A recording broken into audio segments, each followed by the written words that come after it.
Elena's abusive boyfriend had her cornered in the parking structure when a dangerous stranger in an expensive suit spoke 3 words that would change her life forever. The man who just claimed she was with him ran an organized crime family, and now she belonged to a world far more lethal than anything Tyler could imagine. Before we continue, don't forget to subscribe to the channel, like the video, and comment where in the world you're watching from. Let's go! The fluorescent lights of the campus library flickered overhead as I gathered my textbooks, their harsh glow doing nothing to dispel the knot of anxiety that had taken permanent residence in my stomach. It was 9:47 p.m. and I was already 13 minutes late. Tyler would be furious. My hands trembled as I shoved my criminal justice notes into my backpack.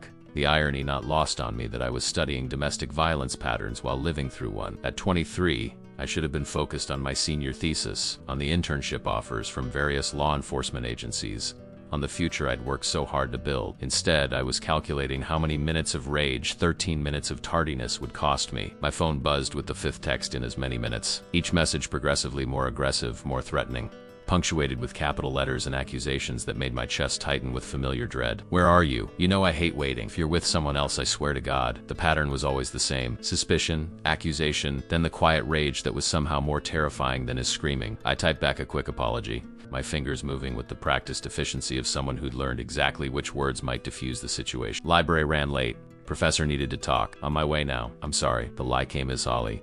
As Holly. Professor Chun hadn't needed to talk to me, but Tyler wouldn't believe the truth that I'd hidden in the stacks for an extra 15 minutes, desperately trying to stretch out the few hours each week where I could breathe without feeling his presence suffocating me. 6 months. That's how long I'd been trapped in this relationship that had started with flowers and sweet promises before gradually morphing into something dark and consuming. My roommate Sarah had stopped asking why I wore long sleeves in September, why I flinched at loud noises, why I'd stopped going to parties or study groups. She tried at first offering concern and resources, phone numbers for counseling services and domestic violence hotlines, but I'd become expert at deflection, at convincing everyone, including myself, that I could handle it, that Tyler just had anger issues we could work through, that leaving would be more dangerous than staying. The campus was nearly deserted as I hurried toward the parking structure where Tyler insisted on picking me up. He didn't trust me to drive myself, not since the incident 2 months ago when I'd tried to visit my parents for the weekend without getting his permission first. My car keys had mysteriously disappeared after that, and Tyler had generously offered to drive me everywhere I needed to go. For my safety, he'd said, because he loved me and worried about me driving alone late at night. The concern in his voice had sounded genuine, even as his grip on my wrist left bruises that took a week to fade. November wind cut through my thin jacket as I crossed the quad, dead leaves skittering across the concrete in patterns that reminded me of my own chaotic attempts to escape this situation. I'd tried breaking up with him twice. The first time he'd shown up in my apartment with tears streaming down his face, swearing he'd change, promising he'd get help, pulling up therapist websites on his phone right there in my doorway. He'd been so convincing, so vulnerable, so completely unlike the monster who'd shoved me against a wall the night before. I'd believed him because I'd wanted to believe him, because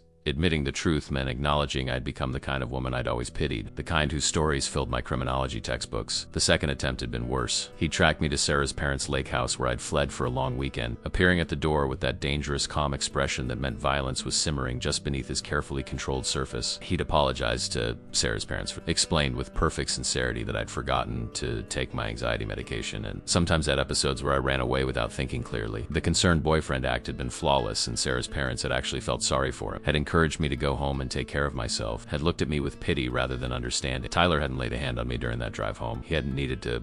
The silence had communicated everything his fists usually did. The parking structure loomed ahead, a concrete monolith that looked more ominous than usual in the darkness. Most of the overhead lights were burned out, a maintenance issue the university had been promising to address for months. The structure was nearly empty at this hour, just a handful of cars scattered across the 3 levels. Tyler's black truck sat on the 2nd level, visible through the concrete pillars, and my stomach dropped when I saw him leaning against the hood, arms crossed, face shadowed but posture radiating barely contained fury. I forced myself to walk at a normal pace, to not show the fear that made my legs want to run in the opposite direction. Running only made things worse. Instead, I arranged my face into an apologetic expression, rehearsing the explanations I'd give, the exact tone of voice that might diffuse his anger before it exploded into something uglier. I'm sorry I'm late. Professor Chun really did need to discuss my thesis proposal. It took longer than expected. I should have texted you sooner. It won't happen again. The words played in my mind like a script I'd performed too many times, each iteration requiring me to diminish myself a little more, to accept a little more responsibility for his reactions, emotions, to believe a little more in the lie that I deserved this treatment. My criminal justice professors talked about the psychology of abuse, the cycle of tension building and explosion, followed by the honeymoon period of apologies and promises. I could recite the statistics, identify the warning signs, explain the neuroscience of trauma bonding. But knowing the theory didn't help when you were living the reality, when fear had rewired your brain to prioritize survival over self-respect. Tyler pushed off from the truck as I approached, and even in the dim lighting I could see the tension in his jaw, the way his hands clenched and unclenched at his sides. He'd been drinking, not heavily but enough that the slight looseness in his posture warned me this confrontation would be worse than usual. Alcohol removed whatever thin veneer of control he normally maintained, transforming verbal abuse into physical violence with terrifying unpredictability. 13 minutes, he said, his voice deadly quiet. I told you 9:30, it's 9:50. I opened my mouth to offer my carefully prepared explanation, but he cut me off with a sharp gesture. Don't lie to me about Professor Chun. I called the department office. No one's there. So where were you really? Who were you with? The accusation hung in the air between us, and I felt the familiar panic rising in my chest. There was no right answer. Telling the truth would make me sound suspicious. Maintaining the lie would enrage him further. Every possible response led to the same outcome, to his hands on my shoulders, backing me against the concrete wall. His breath hot against my face as he cataloged all the ways I'd disappointed him, disrespected him, proven I didn't really love him. My phone buzzed in my pocket. Sarah checking if I was okay, probably. She'd started doing that lately, sending subtle check-in messages that Tyler couldn't complain about without revealing his true nature. But even that small gesture of care felt dangerous now, like every connection to my old life was another thread he needed to cut to keep me completely isolated and dependent on him. Tyler's hand shot out, gripping my arm with bruising force as he pulled me toward the darker corner of the parking structure, away from the few functioning security cameras, away from the sight lines of anyone who might intervene. This was his pattern. Isolation first, then escalation. My training in criminal behavior patterns screamed warnings my body was too frozen with fear to heed. The concrete wall was cold against my back as Tyler crowded into my space, one hand pressed against the wall beside my head, the other still gripping my arm hard enough to cut off circulation. His face was inches from mine, close enough that I could smell the whiskey on his breath, see the rage burning in eyes that had once looked at me with something I'd mistaken for love. You think I'm stupid? You think I don't know what you're doing? Meeting up with other guys, making me look like a fool? I'm not, I whispered, hating how small my voice sounded, how completely he'd stripped away the confident woman I used to be. It's just studying, I swear. Tyler, please, you're hurting me. His grip tightened in response, and I knew from experience that pleading only fed his need for control, that he derived satisfaction from seeing me reduced to begging. This was when things usually turned physical, when his other hand would grab my throat or my hair, when I'd spend the next week hiding bruises and inventing explanations for the injuries. But before Tyler could escalate further, a voice cut through the darkness, calm and cold, with an undercurrent of lethal authority that made us both freeze. She's with me. The voice came from behind Tyler, emerging from the shadows near a black sedan I hadn't noticed before. Criminal justice training automatically cataloged details even through my panic. Male, approximately 6 feet tall, expensive suit that probably cost more than my semester's tuition. Posture that radiated controlled violence, far more dangerous than Tyler's volatile aggression. The man stepped into the weak overhead light, and I found myself staring at someone who looked like he'd walked straight out of the organized crime lectures I'd sat through last semester. He was older than Tyler by at least a decade, maybe early 30s. With dark hair styled with deliberate precision and eyes that assessed the situation with the cold calculation of a predator evaluating prey. Everything about him screamed money and power, from the cut of his charcoal suit to the leather shoes that probably cost more than my monthly rent to the watch glinting at his wrist that I recognized from a magazine article about luxury timepieces favored by European elites. But it was his presence that truly commanded attention, the way he occupied space with absolute authority, as if the entire parking structure existed solely for his convenience. Tyler's grip on my arm loosened slightly as he turned to face the newcomer, his expression shifting from rage to confusion to defensive aggression. The stranger's interruption had disrupted the familiar pattern of our confrontations, introducing an unknown variable that neither of us knew how to process. "Who the hell are you?" Tyler demanded, his voice carrying false bravado that didn't quite mask the uncertainty underneath. "This is none of your business." The man smiled, but there was nothing friendly in the expression. It was the kind of smile that made my psychology training scream warnings about individuals learned to weaponize charm, who could shift from pleasant to lethal with terrifying ease. "Actually, when you put your hands on someone who belongs under my protection, it becomes very much my business. I'd suggest removing your hand from her arm before I remove it for you." The threat was delivered with such casual politeness that it took a moment for the implications to register. Tyler apparently caught on faster than I did, because his hand dropped from my arm immediately, though whether from common sense or instinctive recognition of genuine danger, I couldn't tell. "Look, man, this is between me and my girlfriend. We're just having a conversation.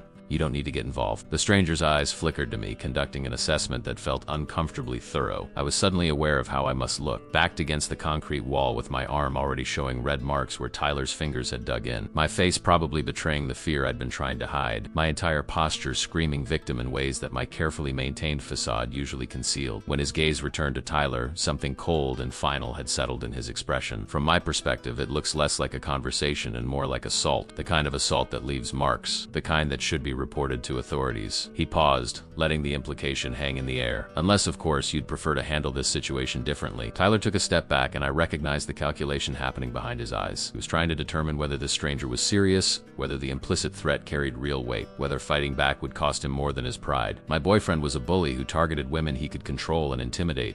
But he wasn't completely stupid. Whatever he saw in the stranger's face apparently convinced him that this was a fight he couldn't win. "She's lying if she told you I hurt her," Tyler tried, shifting tactics to the victim narrative he'd perfected. "She has anxiety issues. Sometimes she misinterprets normal interactions. I'm just trying to help her get the treatment she needs." The stranger's expression didn't change, but somehow the temperature in the parking structure seemed to drop several degrees. "I didn't ask for your medical opinion on her mental health. I observed you physically restraining her against her will in an isolated location. Those are facts, not interpretations." I found my voice, though it came out shakier than I wanted. "It's okay, really. Tyler and I were just leaving." The words were pure instinct, the automatic de-escalation response I'd learned over 6 months of minimizing confrontations, of smoothing over situations before they exploded, of protecting Tyler from the consequences of his actions because somewhere in my traumatized mind I still believed that was my responsibility. The stranger's attention shifted fully to me, and I felt pinned under the intensity of his gaze. "No, you weren't just leaving. You were being cornered by someone who's hurt you before and will hurt you again." His voice softened slightly, though the authority never wavered. "I'm offering you an alternative to going anywhere with him tonight." Tyler's face flushed with anger, the fragile control he'd maintained starting to crack. "You can't just take someone's girlfriend. That's kidnapping. I'll call the cops. I'll tell them you threatened me, assaulted me." His voice was rising now, desperation mixing with fury in ways that usually preceded violence. "Please," I said, this time directing my words to the stranger rather than Tyler. "I appreciate your concern, but you don't understand the situation. If I don't go with him, it'll only make things worse later. He knows where I live, where I go to school. He'll just find me tomorrow and then he'll hurt you worse." The stranger finished. "I understand that calculus perfectly, which is why I'm not offering you a temporary reprieve. I'm offering you permanent protection from men like him." The statement was so absurd, so completely disconnected from the reality of my life that I almost laughed. Permanent protection, as if this well-dressed stranger could somehow shield me from Tyler's obsessive need for control, from the systematic isolation I'd endured, from the fear that had rewired my brain to accept abuse as normal. Nobody could offer that kind of protection. Certainly not some random man who happened to be in a parking structure at the right moment. Tyler apparently agreed with my assessment because his confidence was returning, his posture straightening as he stepped forward again. "Look, I don't know who you think you are, but Elena is coming with me. We have planned. Her parents are expecting us for dinner tomorrow." He was doing what he did best, creating a narrative of normalcy, making himself sound reasonable and concerned while positioning me as the irrational one who needed his guidance. The stranger pulled out his phone with deliberate slowness, typed something quickly, then returned his attention to Tyler. "Here's what's going to happen. You're going to get in your truck and drive away. You're going to delete Elena's number from your phone. You're going to forget you ever knew her. And if you ever come near her again, if you so much as drive past her apartment or show up at her school, there will be consequences that will make you wish you'd taken this opportunity to walk away." Tyler laughed, the sound harsh and mocking. "Consequences? What are you gonna do, beat me up? I'll have you arrested. I'll sue you. I'll make sure everyone knows you're some psycho who goes around threatening people in parking lots." His false confidence was rebuilding rapidly, fed by months of facing no real opposition to his behavior, of getting away with abuse because the systems designed to stop him were too slow and too ineffective. The stranger didn't respond immediately. Instead, he simply stood there with that same calm expression, as if Tyler's threats were no more concerning than a child's tantrum. Then the sound of vehicles entering the parking structure broke the tense silence. 2 black SUVs appeared, their headlights cutting through the darkness as they positioned themselves, blocking both exits from our level. Men in dark suits emerged from the vehicles, moving with coordinated precision that suggested military or law enforcement backgrounds, though something about their bearing implied their current employment existed outside legal boundaries. Tyler's bravado evaporated as he processed what was happening, his face going pale as reality crashed through his carefully constructed sense of invulnerability. The stranger simply checked his watch as if this was all slightly inconvenient but entirely expected. "I'm a patient man," he said conversationally, "but my patience has limits. You have 60 seconds to get in your truck and leave, or my associates will help you understand just how serious I am about protecting what's mine." What's mine? The possessive phrase should have triggered all my alarm bells about jumping from one controlling man to another, but somehow, The way he said it felt different from Tyler's ownership, felt less like imprisonment and more like a declaration of responsibility. Not that I had time to analyze the psychological implications, because Tyler was already backing toward his truck, his eyes darting between the stranger and the silent men positioned around the parking structure. "This isn't over," Tyler said, trying to salvage some dignity from his retreat. "Elena, call me when you're ready to come home, when you realize this is insane." His final attempt at control suggesting I was the irrational one, that I'd eventually recognize my mistake and return to him. It was so predictable it would have been funny if it wasn't also terrifying in its implications about how little he understood that I'd never wanted this relationship to continue. The stranger made a subtle gesture and two of his men moved toward Tyler's truck, their presence enough to accelerate his departure without requiring actual physical intervention. Within moments, Tyler's truck was peeling out of the parking structure, tires squealing against concrete as he fled the situation he could no longer dominate. And then it was just me and the stranger and his security team in the echoing silence of the parking structure, and I realized I'd traded one dangerous situation for another. I'd gone from being cornered by my abusive boyfriend to being surrounded by men who radiated professional violence, protected by someone whose authority seemed to come from sources far outside normal legal channels. My hands were shaking, adrenaline and fear and confusion all crashing through me in waves that made it hard to think clearly. The stranger approached slowly, carefully, hands visible and non-threatening despite the muscle backup positioned around the structure. "Are you hurt?" His voice had lost some of its cold authority, carrying genuine concern that seemed incongruous with everything else about him. "I'll be fine," I said automatically, the reflexive minimization that had become second nature. "Thank you for your help, but I should probably go home now. My roommate will be worried." I was already calculating how to get home without a car, without money for a rideshare, without the phone that Tyler had insisted remain on his cellular plan so he could monitor my communications. "You're not going back to wherever he knows to find you," the stranger said firmly. "Not tonight. Probably not for several nights while we ensure he understands the situation has changed permanently." He pulled a card from his pocket, holding it out. "My name is Dante Moretti. I own several businesses in the city, including security consultation services that specialize in protecting people from situations exactly like yours." I stared at the embossed card, at the name that sounded vaguely familiar from somewhere in my criminal justice studies. Moretti.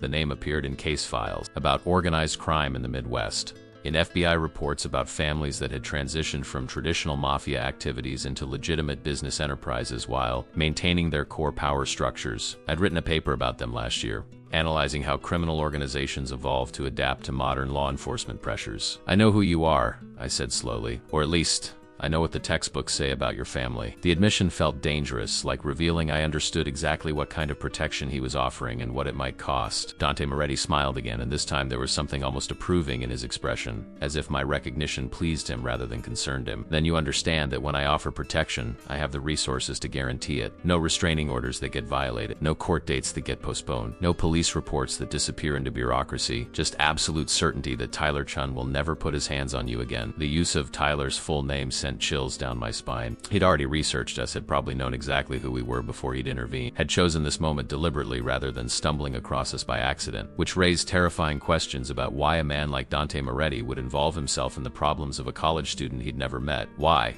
I asked. "Why would you help me? What do you want in return?" His expression became unreadable, all business again. "Let's discuss compensation after I ensure you're somewhere safe. Right now you're standing in an isolated parking structure at night, shaking from adrenaline with nowhere to go that your ex-boyfriend doesn't know about. Tomorrow you can decide whether my help is worth whatever price you think I'm asking." The penthouse apartment where Dante took me existed in a different universe from my cramped student house. Floor-to-ceiling windows overlooked the city's glittering skyline. Furniture that belonged in architectural magazines filled spaces larger than my entire apartment. An artwork that I vaguely recognized from my art history elective hung on walls painted in sophisticated neutral tones. But what struck me most forcefully was the security. Cameras monitored every entrance, reinforced doors with biometric lock security room, and two men in dark suits positioned themselves at strategic points throughout the space with the disciplined attention of professional bodyguards. "This is temporary," Dante explained as he gestured for me to sit on a leather sofa that probably cost more than my car had before Tyler made it disappear, just until we've assessed the full scope of the situation and implemented appropriate security measures. He moved to a bar cart, pouring amber liquid into crystal glasses with practiced ease. "You look like you could use this." I accepted the whiskey because my hands needed something to hold, something to keep them from shaking as reality crashed through the adrenaline that had sustained me through the parking structure confrontation. I'd just walked away from my abusive boyfriend under the protection of a man whose family tree was studied in criminal justice programs across the country. The irony would have been funny if it wasn't so terrifying. My professors spent entire lectures discussing the Moretti family's evolution from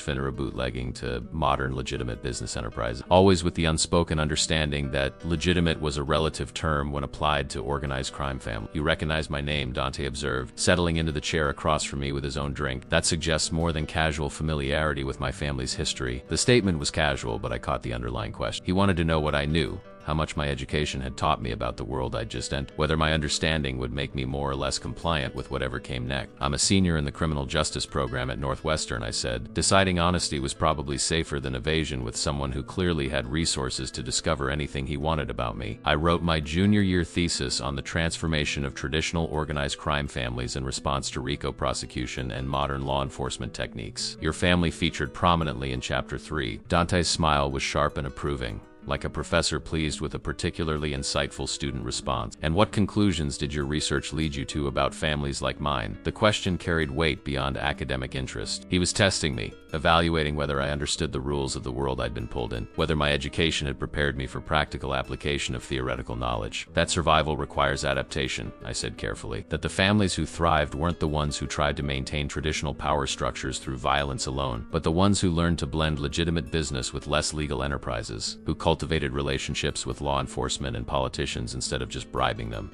who understood that modern power comes from controlling information and resources, not just territory. His expression shifted to something that might have been respect if I was reading it correctly. Your thesis advisor must have been impressed. Most students regurgitate textbook analysis without understanding the practical implication, but you seem to grasp that criminal organizations are fundamentally businesses responding to market forces and regulatory pressure. Professor Hendricks gave me an A-, I said, the absurdity of discussing academic grades while sitting in a crime boss's penthouse almost making me laugh. He said my analysis was solid but lacked insider perspective on decision-making processes. I couldn't exactly interview active family members for primary research. Perhaps that's something we can remedy, Dante said, and the casual offer sent chills through me. He was suggesting access to information that law enforcement agencies spent millions trying to obtain, offering insider knowledge that could transform my academic understanding into something far more dangerous and valuable. But nothing comes without cost, and I had no idea what price he'd eventually demand for this protection and education he was providing. Before I could respond, a woman appeared from one of the interior rooms,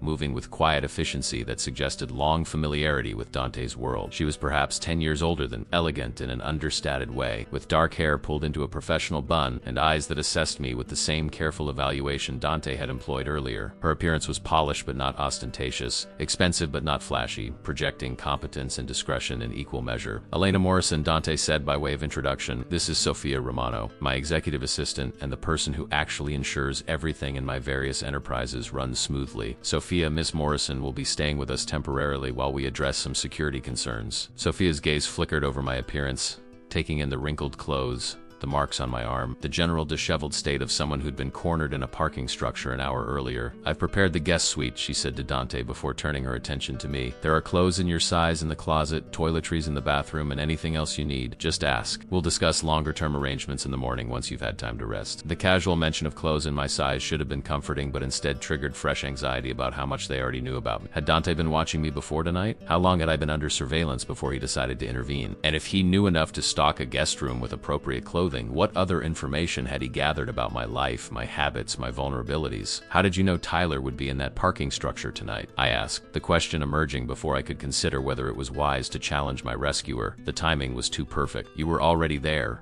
already positioned. This wasn't random. Dante exchanged a glance with Sophia before responding, some unspoken communication passing between them. I've been aware of your situation for approximately 2 weeks. One of my business associates has a daughter in your criminal justice program. She mentioned being concerned about a classmate whose boyfriend exhibited dangerous, controlling behaviors. When she described you, I had my security team conduct basic surveillance to assess the severity of the situation. 2 weeks. He'd been watching me for 2 weeks, documenting my relationship with Tyler, probably cataloging every bruise and confrontation and moment of fear that I'd thought was private. The violation of privacy should have outraged me, but instead I felt a strange sense of relief that someone had noticed, that my carefully maintained facade of being fine had been penetrated by someone with resources to actually help, rather than just offer useless platitudes about leaving. Your friend's daughter, I said slowly, thinking through my classmates and trying to identify who might have connections to the Moretti family. Jennifer Castellano? She'd been increasingly attentive lately, asking careful questions about my personal life, offering to study together in ways that kept me on campus longer and away from Tyler's control. control. Dante nodded. Jennifer was worried but didn't know how to help without making the situation worse. She's familiar enough with my work to know that sometimes problems require solutions outside traditional channels, so she asked me to look into it to determine if intervention was warranted. The clinical language bothered me more than it should have. Intervention was warranted as if my abusive relationship was a business problem requiring strategic resolution rather than a human tragedy of control and fear and systematic degradation. But that was exactly what it was to someone like Dante. A problem with variables that could be managed, threats that could be neutralized, outcomes that could be controlled through application of appropriate resources and pressure. What happens now? I asked, exhaustion suddenly crashing through the adrenaline that had sustained me. Tyler isn't going to just give up. He'll come looking for me. He'll show up at my apartment, at the library, at my classes. He'll tell people I'm mentally unstable, that I need help, that I've been kidnapped by dangerous criminals. My voice was rising with each statement. Panic building as I processed the reality of what leaving Tyler meant, the systematic destruction of my life that would follow once he realized I was serious about not returning. Sophia moved to sit beside me, her presence surprisingly comforting for someone I'd just met. Tyler Chun is going to discover that his world has become very small and very uncomfortable. By morning, he'll find that his credit cards have been declined. His truck has been towed for unpaid parking tickets he didn't know he had, and his employer has received anonymous complaints about his conduct that warrant immediate investigation. Not enough to destroy him, but enough to consume his attention with personal crises that leave little energy for stalking ex-girlfriends. The casual description of financial and social destruction, delivered in Sophia's calm voice, was terrifying in its implication. This was how Dante's world operated, with surgical precision that dismantled lives without obvious violence, that created consequences cascading through systems too complex for victims to identify the source. Tyler would wake up tomorrow to find his life falling apart in ways that seemed like bad luck but were actually carefully orchestrated punishment for touching something that Dante had decided to protect. And if that's not sufficient deterrence, Dante added, there are more direct methods available, but I prefer to exhaust civilized approaches before escalating to measures that attract unwanted attention. His matter-of-fact tone suggested that more direct methods meant violence,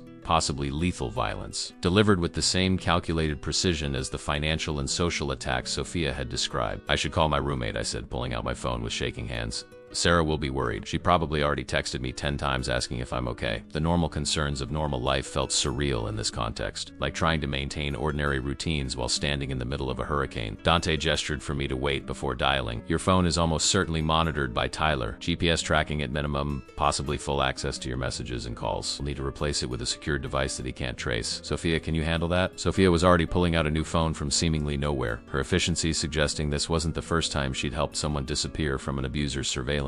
I'll transfer your contacts and essential data. The number will be different, which means you'll need to communicate the change to people you trust. Family, close friends, professors who need to reach you. Anyone else can go through me as a buffer. The systematic dismantling of my connection to my old life was happening faster than I could process. New phone, new security, new living arrangements, all implemented with the smooth efficiency of people who'd done this before, who had protocols for extracting someone from their previous existence and rebuilding them within the protection of Dante's organization. I was being absorbed into his world whether I understood the full implications or not. Jennifer mentioned you're applying to FBI graduate programs, Dante said, changing the subject with deliberate casualness that suggested the topic wasn't casual at all. That your goal is working in the behavioral analysis unit.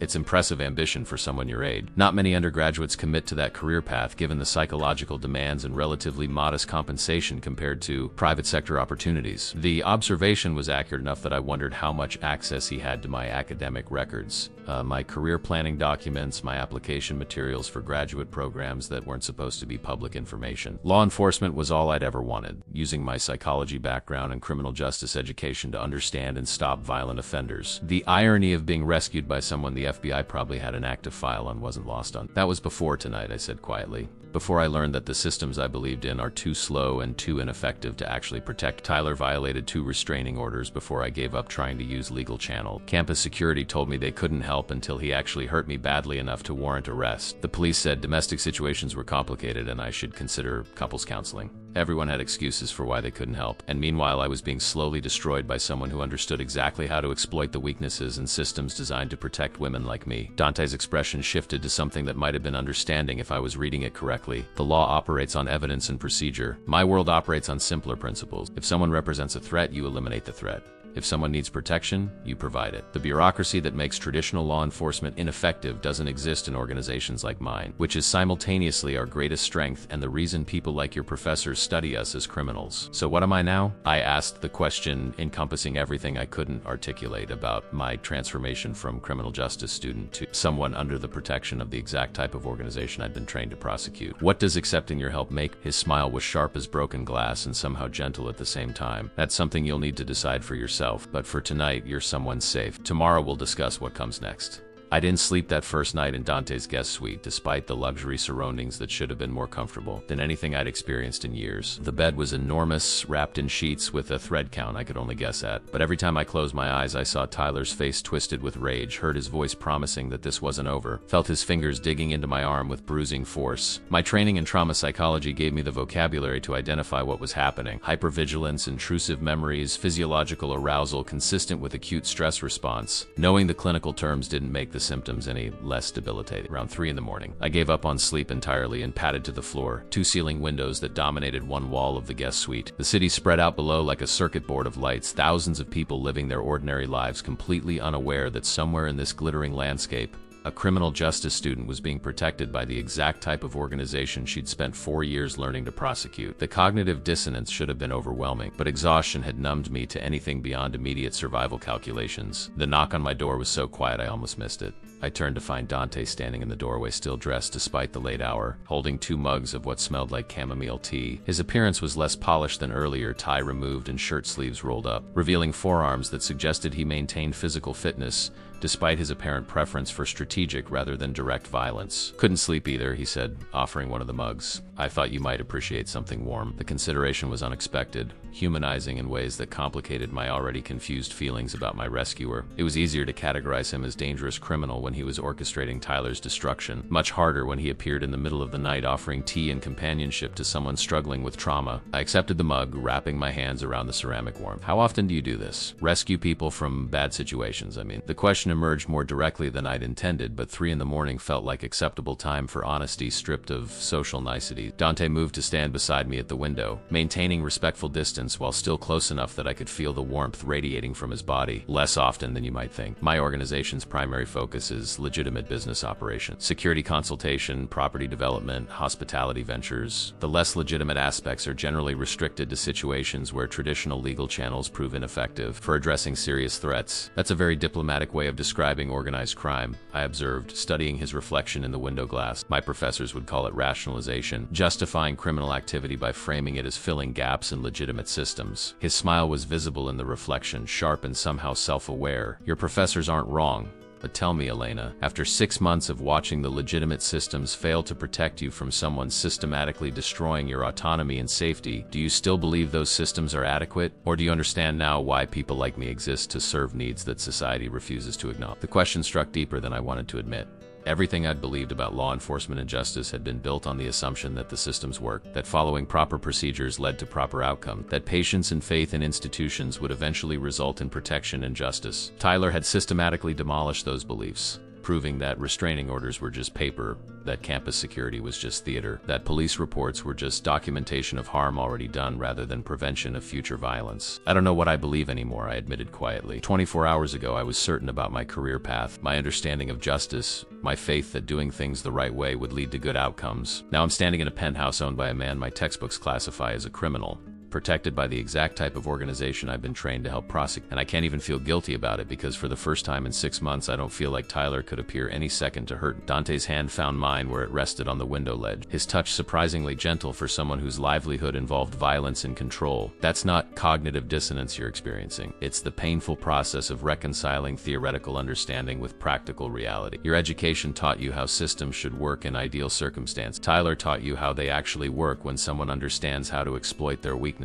The 2 lessons aren't compatible, which is why you're struggling. The analysis was accurate enough to be uncomfortable, cutting through my confusion with the precision of someone who'd watched this transformation in others before. How many people have you helped this way? I asked. How many times have you offered protection to someone whose life was being destroyed by systems too slow or too compromised to intervene? Enough times to recognize the pattern, he said simply. Enough to know that you'll spend the next few weeks questioning everything you believed about morality and justice and the price of safety. Enough to predict that eventually you'll either accept that the world is more complicated than your textbooks suggested, or you'll convince yourself to leave. and try to return to the comfortable illusions you held before tonight? And which outcome do you want? The question felt dangerous, acknowledging that he had a vested interest in how I resolved my internal conflict, that my choice mattered to him beyond simple humanitarian concern for someone in danger. His fingers tightened slightly on mine, the gesture more intimate than the situation warranted. I want you to make whatever choice allows you to sleep at night, but I'd be lying if I said I didn't hope you'd stay long enough to see that moral complexity isn't the same moral bankruptcy, that choosing pragmatic protection over ideological purity doesn't make you complicit in evil, just realistic about human nature. Before I could respond to the surprisingly philosophical statement, his phone buzzed with incoming message. He checked it briefly, his expression shifting to something colder and more professionally dangerous. Tyler just tried to access your apartment building. My security team intercepted him before he could reach your door, but he was carrying zip ties and chloroform. Whatever he was planning wasn't a conversation. The casual mention of kidnapping supplies made my blood turn ice. I'd known Tyler was dangerous, had experienced his violence firsthand, but confronting evidence that he'd planned something far worse than his usual physical abuse triggered fresh terror. Zip ties and chloroform suggested premeditation, suggested he'd been planning something that required me to be unconscious and restrained, suggested that tonight's confrontation in the parking structure might have saved my life rather than just my immediate safety. What did your security team do with him? The question emerged shakier than I'd intended, my psychological training providing vivid imagination about what zip ties and chloroform could be used for in the context of an abuser who'd already demonstrated willingness to hurt me. Dante's expression remained carefully neutral. They confiscated the materials, documented his intent through security footage and witness statements, and reminded him that attempting to contact or approach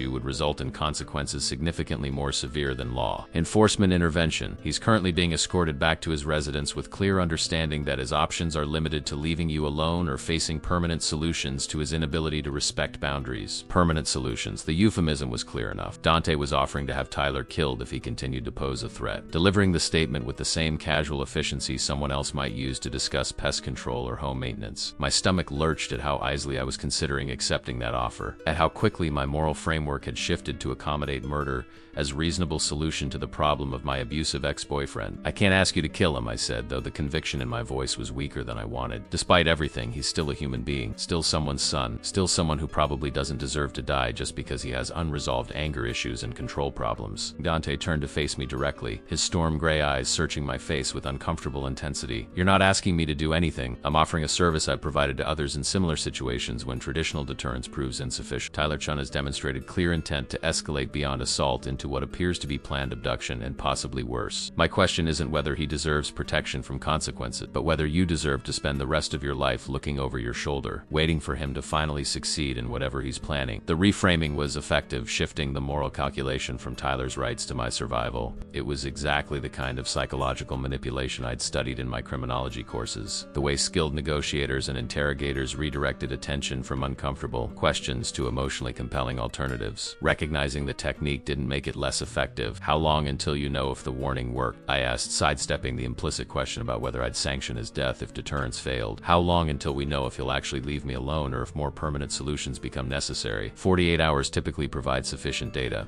If he makes it 2 days without attempting to contact or locate you, the fear has likely overridden his obsessive need for control. If he continues trying to reach you despite clear warnings and demonstrated consequences, then we're dealing with someone whose psychological investment in maintaining dominance outweighs his self-preservation instinct. That's when more definitive interventions become necessary. The clinical analysis of Tyler's psychology was eerily similar to assessments I might have made in academic context, reducing human behavior to predictable patterns that could be managed, strategic application of pressure and incentive. It was disturbing how comfortable Dante was with this framework, how naturally he discussed human behavior as variables to be manipulated rather than moral agents to be respected. What happens to me during those 48 hours? I asked, redirecting to more immediate practice concern. I can't just hide in your penthouse indefinitely. I have classes, a thesis to finish, graduate school applications due in 6 weeks. My entire future depends on maintaining my academic standing and securing admission to FBI training program. Dante's expression suggested he'd been expecting this concern. Sophia has already made arrangements with your academic advisor. You're taking medical leave for the remainder of the semester. Your coursework will be completed remotely, your thesis deadline extended, and your professors informed that you're dealing with family emergency requiring your attention. Your graduate school applications have been flagged with similar explanation. Nothing that will damage your prospects, just accommodation for extraordinary circumstances.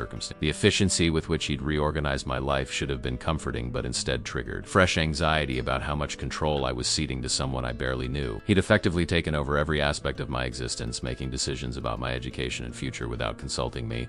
operating on the assumption that his judgment about what I needed superseded my own autonomy. It was benevolent control, but still control, which my psychology training recognized as potentially problematic even when executed with good intentions. You can't just make decisions about my life without asking, I protested, hearing how weak the objection sounded even as I voiced it. I appreciate the help, but I need some agency in what happens to me. I can't go from Tyler controlling everything to you controlling everything, even if your intentions are better. Dante's expression softened slightly, acknowledgement that he'd overstepped. You're right. I should have consulted you before implementing changes to your academic situation. That was presumptuous. But understand that every hour you spend in public spaces Tyler knows about is an hour you're exposed to potential danger. I was prioritizing your immediate safety over your long-term autonomy, which was wrong of me regardless of my motivation. The apology surprised me more than anything else that had happened tonight. Men like Dante didn't typically acknowledge mistakes or admit to overreaching their authority. That he'd done so suggested either genuine respect for my autonomy or sophisticated understanding that maintaining my cooperation required occasional concessions to my need for control. Either interpretation was complicated by the power dynamics inherent in our situation. Morning brought Sophia with coffee, fresh pastries, and a tablet containing secure access to my university coursework. She'd somehow obtained my login credentials and transferred everything to encrypted servers that Tyler couldn't monitor, allowing me to continue my education while remaining invisible to anyone searching for my digital footprint. The technological sophistication was impressive and slightly terrifying in its implication. About Dante's resources and reach. Your professors have been notified of your situation through appropriate channels, Sophia explained as she set up the tablet on the desk in my guest. Professor Hendricks sends his regards and said to contact him directly if you need extension on your thesis. He seemed genuinely concerned about your well-being, which suggests either he's perceptive about student situations or someone tipped him off about your circumstance. Jennifer probably told him, I said, thinking about my classmate who'd apparently initiated this entire chain of events by expressing concern to her father's associate. The criminal justice program is small enough that professors notice when students suddenly disappear for medical leave. Hendricks is particularly attentive to signs of domestic violence since his sister was killed by her ex-husband 3 years ago.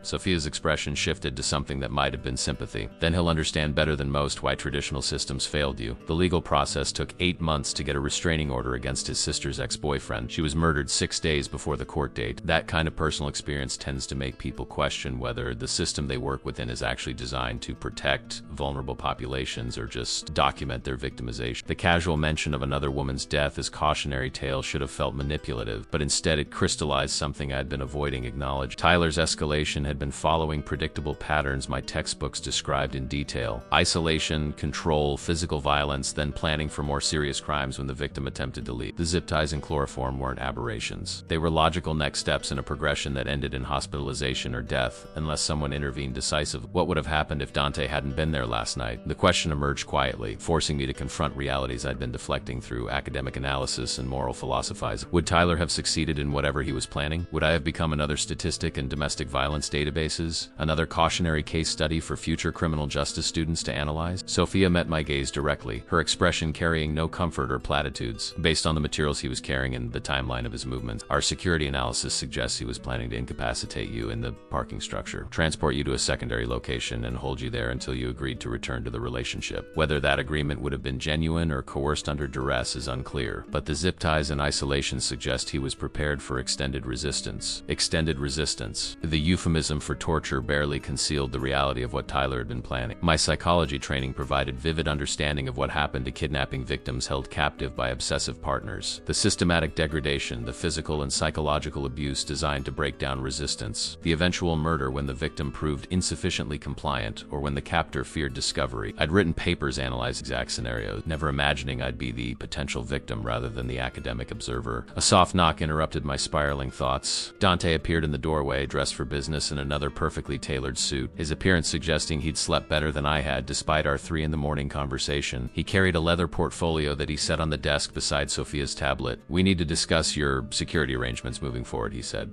settling into the chair across from me with the easy confidence of someone completely comfortable exercising authority. The 48-hour observation period on Tyler begins now, but regardless of how he responds to last night's warning, you can't return to your previous living situation. Your apartment is compromised, your routines are documented, and anyone looking for you knows exactly where to find you. So what are you proposing? I asked, trying to maintain some sense of control over decisions that were clearly being made with or without my input. That I live here permanently? That I abandoned my entire life and identity to hide from my ex-boyfriend? Dante opened the portfolio, revealing documents and photographs I recognized as property listed. I'm proposing you relocate to secure housing that Tyler can't access while maintaining enough independence to continue your education and career planning. I own several residential properties throughout the city, most occupied by people who work in various capacities for my organization. You'd have your own space, your own privacy, but with the security infrastructure necessary to ensure Tyler can't reach you. The photographs showed apartments and townhouses in neighborhoods I recognized as expensive, the kind of places that would normally be far outside my student budget. Each listing included detailed security specifications, reinforced entry points, surveillance systems, panic rooms equipped with communication equipment. It was simultaneously impressive and dystopian, the infrastructure of protection that required living in a fortress disguised as normal housing. What would living there cost? The question encompassed more than just rental calculations. I was asking about the real price of accepting Dante's help,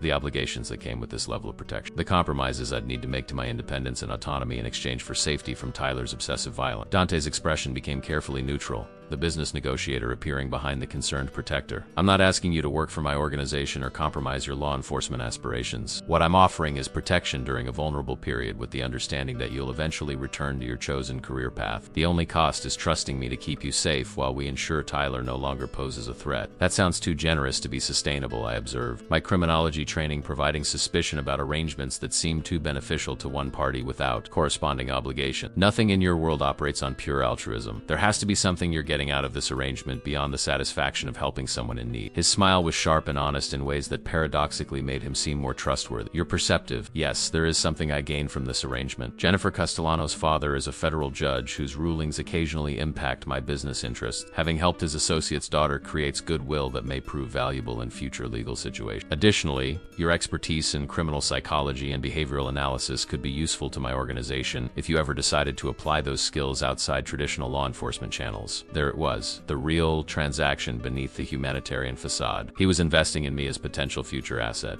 someone whose specialized knowledge could benefit his organization. I could be convinced to redirect my skills from prosecuting criminals to helping them operate more effectively. It was calculated and manipulative and somehow more honest than if he'd pretended this was purely about helping me for altruistic reasons. You want me to become a criminal consultant, I said flatly. Use my psychology background to help your organization avoid law enforcement detection or manipulate people more effectively. That's the long-term goal of all this protection and generosity. Dante leaned back in his chair, his expression thoughtful rather than defensive. I'm offering you options you didn't have 24 hours ago. Whether you choose to exercise those options is entirely your decision. But consider this, Alina. The FBI you want to work for has a 93% failure rate in preventing domestic violence escalation despite receiving thousands of reports. Meanwhile, I intervened once and Tyler's threat to you has been functionally eliminated within 12 hours. Which approach seems more effective at achieving the stated goal of protecting vulnerable population? The argument was compelling precisely because it was accurate. Everything I'd learned about law enforcement responses to domestic violence confirmed that the system failed far more often than it succeeded. Restraining orders were violated constantly. Police response times allowed attackers to complete their violence before help arrived. Prosecution rates were abysmal because victims were too traumatized or intimidated to testify. The entire institutional framework was designed to document harm rather than prevent it. You're asking me to choose between ineffective idealism and effective criminality, I said, recognizing the false dichotomy even as I articulated it. Those aren't the only options. There has to be middle ground between working for the FBI and consulting for organized crime families. Dante stood, moving to the window with the same controlled grace he demonstrated last night. The middle ground is where most people live their lives, teaching positions that study violence without preventing it,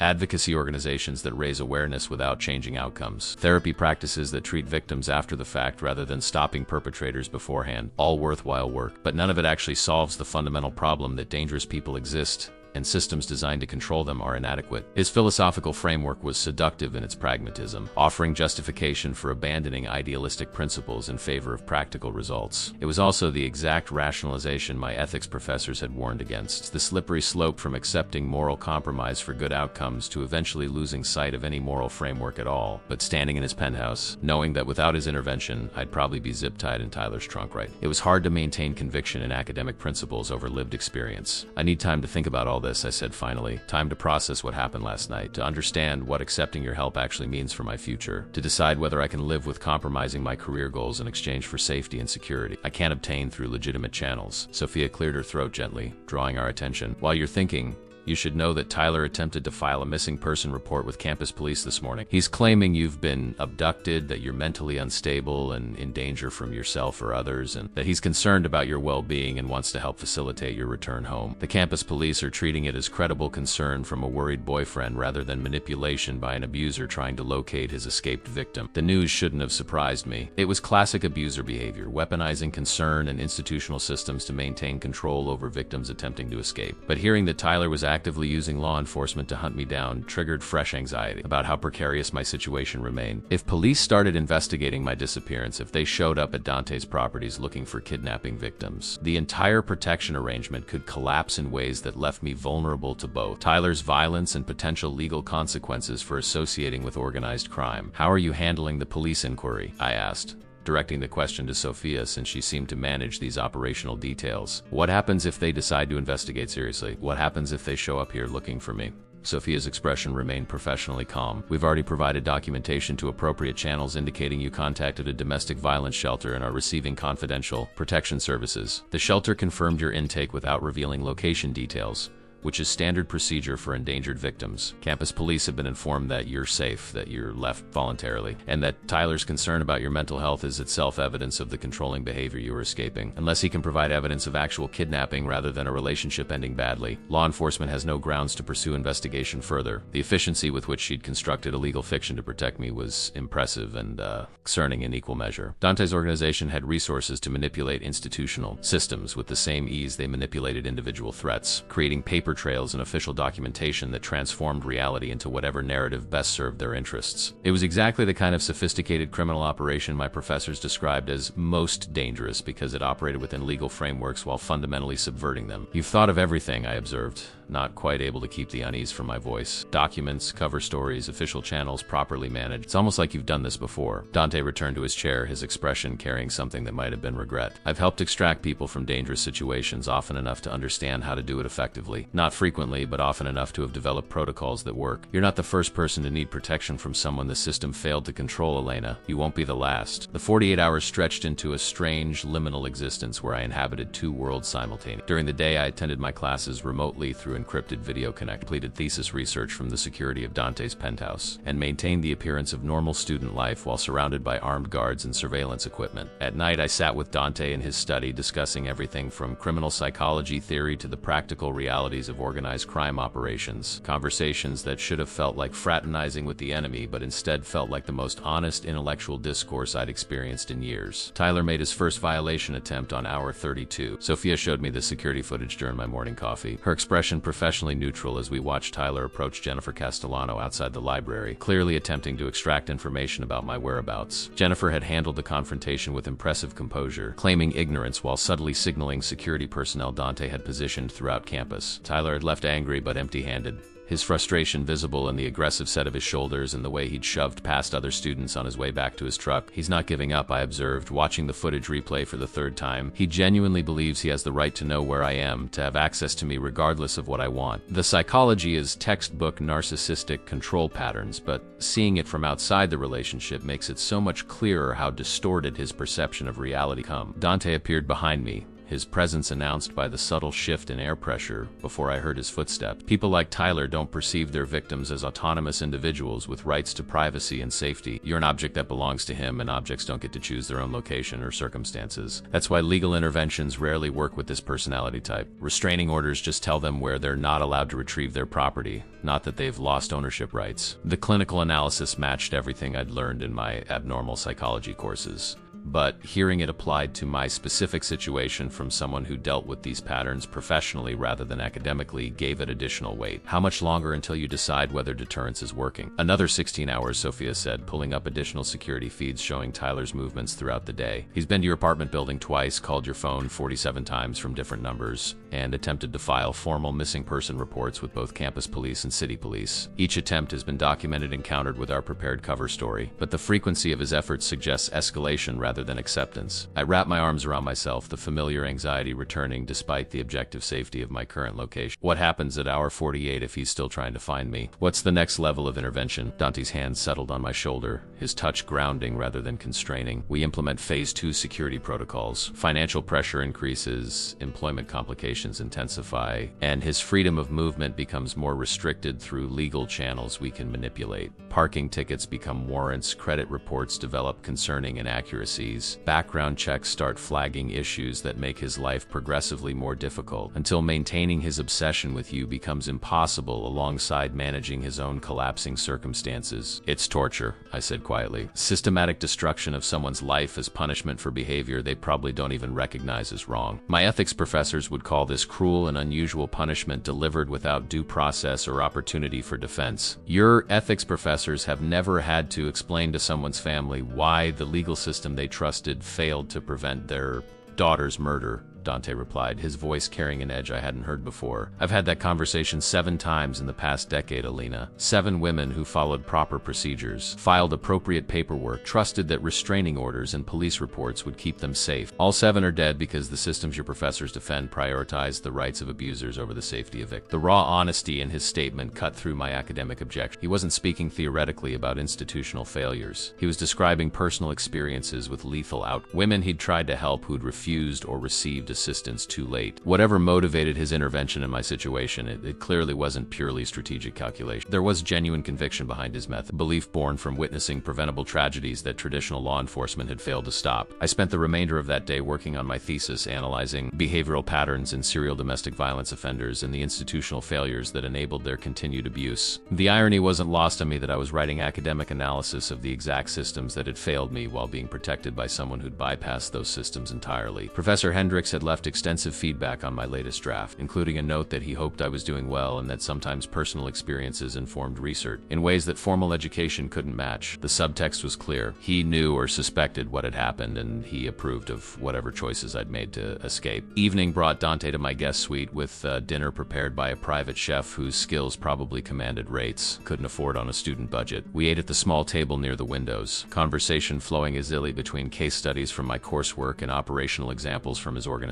He had an instinctive understanding of human behavior that matched my academic training, the kind of practical intelligence that came from years of reading people whose lives depended on accurate assessment of character and motivation. You would have been an excellent prosecutor, I told him as he described a negotiation with a rival organization where he'd successfully predicted their response to various offers based on behavioral analysis of their leadership. The way you read people, anticipate their reactions, understand their motivations. It's exactly the kind of skill the FBI looks for in behavioral analysis positions. His smile was sharp and self-aware. I chose a different path, more lucrative, less constrained by rules that prioritize procedure over outcomes, but I appreciate the compliment nonetheless. The life I've built isn't what my mother hoped for when she sent me to university, but it's effective in ways that traditional careers couldn't match. The mention of his mother was the first personal detail he'd shared about his background beyond basic family business history. What did she hope he'd become? The question emerged more gently than my usual analytical probing. Genuine curiosity about the man beneath the crime boss persona. Dante's expression shifted to something distant and slightly melancholy. A lawyer.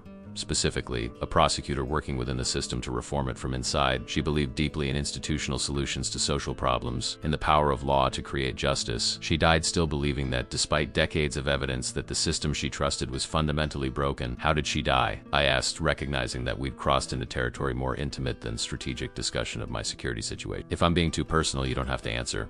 He was quiet for a long moment, staring out at the city lights with an expression I couldn't quite read. Cancer. Stage 4 pancreatic cancer. Diagnosed 3 months before she died. She spent her final weeks reviewing my choices, trying to understand how her son had become everything she'd dedicated her legal career to prosecuting. I never had the heart to tell her that I'd learned from watching her fail, that every case she lost, every client whose abuser walked free on technicality, every victim she couldn't protect through legal channels had taught me that the system she believed in was designed to fail the people who needed it most. The revelation transformed my understanding of his motivations. This wasn't just pragmatic criminality or family business legacy. This was idealism corrupted by witnessing systemic failure, the same disillusionment I was experiencing compressed into a lifetime of watching someone he loved sacrifice everything for institutions that couldn't deliver on their promise. We weren't so different, Dante and I, just separated by time and circumstance and the choices we'd made when confronted with the inadequacy of systems we'd been taught to trust. I'm sorry you lost her that way, I said quietly, without being able to make her understand why you chose this path. That must have been painful beyond the grief of losing her. His hand found mine across the table, fingers intertwining with surprising tenderness. She understood more than she admitted. The last conversation we had, she told me that she was proud of me for protecting people. The system failed, even if she couldn't approve of my methods. It wasn't the blessing I wanted, but it was acknowledgement that sometimes effective help matters more than ideological purity. The intimacy of the moment felt dangerous in ways that had nothing to do with physical threat. I was developing feelings for someone whose world operated by rules fundamentally incompatible with everything I'd planned for my future. Prosecutors didn't fall in love with organized crime bosses. FBI agents didn't maintain romantic relationships with people who circumvented law enforcement through superior resources and strategic violence. But sitting in the soft glow of the city lights, his hand warm in mine, those future concerns felt distant compared to the immediate reality of someone who understood my disillusionment because he'd lived through similar awakening decades earlier. The moment was interrupted by Sophia's arrival with a tablet displaying urgent security updates. "Tyler's at it again," she said without preamble. "This time he's escalated beyond searching to actual threats. He posted on social media that people hiding you are criminals who should be prosecuted, that you're being held against your will, and that he's contacted the FBI about suspected kidnapping by organized crime figures. It's reckless and potentially dangerous if it gains traction before we can control the narrative." Dante's expression shifted instantly from intimate to coldly professional, the crime boss displacing the vulnerable man who'd shared painful memories about his mother. "Show me everything." His voice carried authority that made even Sophia's professional composure seem less assured. "How much has he revealed? Does he have actual information about our organization, or is he speculating?" "He's speculating, but his speculation is surprisingly accurate," Sophia replied, pulling up Tyler's social media post. "He's naming you specifically, Mr. Moretti, claiming you're holding Elena in one of your properties, suggesting that your security personnel are preventing her from leaving. He doesn't have proof, but he's creating enough noise that law enforcement may feel obligated to investigate just to demonstrate they're taking kidnapping allegations seriously." I felt my stomach drop as I read Tyler's posts, seeing my situation transformed into public spectacle complete with impassioned pleas for my safety and accusations that organized crime families were operating with impunity. The worst part was that his facts were accurate even if his interpretation was completely wrong. I was staying in Dante's property, protected by his security personnel, unable to leave without supervision. The context made all the difference between protection and imprisonment, but external observers wouldn't necessarily recognize that distinction. "This changes everything," I said, looking at Dante with growing dread. "If the FBI actually investigates, if they find me here, they'll assume I'm either being held captive or willingly associating with criminal organizations. Either way, my law enforcement career is finished before it starts." Dante's response to Tyler's public accusations was swift and multifaceted, demonstrating the kind of crisis management that probably required years of practice dealing with threats to his organization's operation. Within 2 hours, Tyler's social media accounts had been suspended for violating terms of service through what Sophia described as coordinated reporting, campaigns, and strategic pressure on platform administrators. His posts remained visible through screenshots and shared copies, but his direct ability to amplify the narrative had been severed cleanly. Simultaneously, Dante's legal team had drafted defamation notices threatening civil action if Tyler continued making false claims about kidnapping and criminal enterprises. The notices were delivered by attorneys whose credentials and reputation made it clear this wasn't empty posturing, but genuine legal threat backed by resources Tyler couldn't hope to match. It was the kind of aggressive response that transformed him from aggressive accuser to potential defendant facing financial ruin through litigation he couldn't afford to defend. But the most effective intervention came from an unexpected source: Judge Castellano, Jennifer's father and the federal judge whose goodwill Dante had mentioned as partial motivation for helping me, personally contacted the FBI field office that had received Tyler's complaints. Whatever conversation occurred in that phone call remained confidential. But within hours, the investigation into alleged kidnapping was deprioritized to routine follow-up that required no immediate action. Tyler's accusations went from potential crises to administrative nuisance, effectively neutered through connections and influence that operated far outside normal procedural channels. Watching this unfold from the security of Dante's penthouse, I experienced conflicting emotions that my psychology training struggled to categorize. Relief that my situation wouldn't become federal investigation that destroyed my career prospect. Unease about the casual way powerful people manipulated institutional systems to serve their interests. Guilt that I was benefiting from exactly the kind of corruption I'd been taught to prosecute. And underneath all of it, growing awareness that Dante's world offered solutions my chosen career path never could. "You're thinking too loud," Dante observed from where he sat reviewing security reports on his tablet. "I could hear your internal ethical debate from across the room." The gentle mockery in his voice made it clear he understood exactly what I was processing, that he'd watched others struggle with similar moral recalculations often enough to recognize the pattern. "I just watched a federal judge interfere with an FBI investigation as a favor to you," I said, articulating the concern most prominently occupying my thoughts. "That's corruption at the highest levels of the justice system I've dedicated my education to joining. I should be horrified. I should be gathering evidence to report to oversight authorities. Instead, I'm grateful because it protected me from consequences of accepting help from you. Dante set down his tablet, giving me his full attention with that intense focus that always made me feel simultaneously exposed and understood. Corruption implies personal gain at the expense of public good. What happened today was a federal judge exercising discretion about resource allocation, choosing not to waste investigative time on a domestic violence situation being weaponized by an abuser attempting to maintain control over his victim. That's not corruption. That's pragmatic justice operating outside rigid procedural constraints. It's a rationalization, I countered, though my conviction was weaker than I wanted it to be. You're describing corruption in language that makes it sound reasonable. But the underlying reality is that powerful people manipulated institutional systems to achieve outcomes they preferred, regardless of whether those outcomes aligned with proper procedure or legal standards. His smile was sharp and honest in ways that made him dangerously attractive. Yes, I'm absolutely rationalizing corruption to make it more palatable. But answer me this, Elena. Would you prefer that proper procedure had been followed? That the FBI had conducted thorough investigation, interviewed you in federal custody, documented your presence at my property, and effectively ended your law enforcement career before it began? Would that outcome have been more just simply because it followed proper channel? The question forced confrontation with uncomfortable truths I'd been avoiding. No, proper procedure would have destroyed everything I'd worked for while accomplishing nothing beyond satisfying bureaucratic requirements. Tyler would remain free to continue his harassment. I'd lose my career prospects. The only tangible outcome would be documentation that systems had functioned according to design, even as they failed to protect anyone or achieve any meaningful justice. This is how it starts, I said quietly, recognizing the slippery slope I was descending. Small compromises that seemed justified by circumstances, each rationalization making the next one easier, until eventually you can't remember what principles you originally held before practical concerns eroded them. My ethics professors warned about this exact trajectory. Dante stood and crossed to where I sat, settling beside me on the sofa with careful attention to maintaining respectful distance despite the intimacy of our conversation. Your ethics professors taught you from positions of academic safety where they never had to choose between ideological purity and actual human suffering. They could afford to maintain rigid principles because the consequences of those principles only affected theoretical case studies rather than real people they cared about.